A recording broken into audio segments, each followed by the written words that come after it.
My name is Ethan, Hi, Ethan. and I have heard Psalm 119, 9 through 11, and I want to follow that.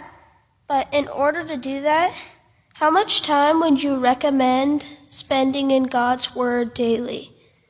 Well, Ethan, how much time in God's Word daily? What he's saying is, how can a young man keep his way pure? By keeping it according to your Word, right? So you know, to keep your way pure, you have to be in the Word. I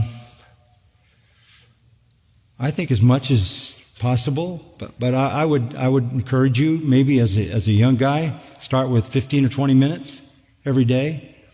And I think what will happen to you is what happened to me when I was very young and started reading the Bible.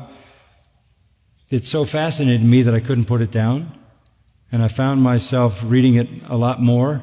So I'm happy if you have a MacArthur Study Bible, but it would be really good if you got a small one you could stick in your pocket and take it with you, and when you get a little time here and there, just be reading it, because it will control your thoughts, and that's how you keep your way pure.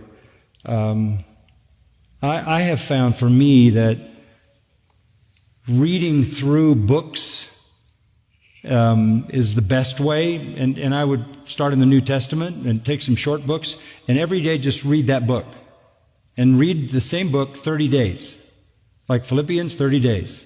It'll take you 15 or 20 minutes maybe or so to read Philippians. Come back the next day, do that for 30 days. You'll know Philippians. You'll know what's in it.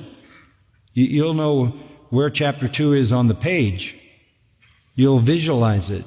Go to another book. When you come to a big book like John, read 5 chapters every day for a month. And eventually, as the months go by, you will have embraced that whole book.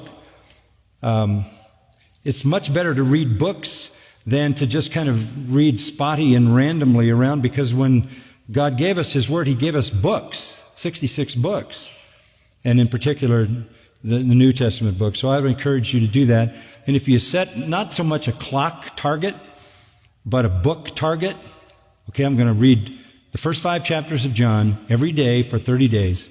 I know when I first did that, I started with 1 John, and I read it for 30 days, and I thought, well, I want to do that again. So I read it for 90 days, and I had 1 John in my mind.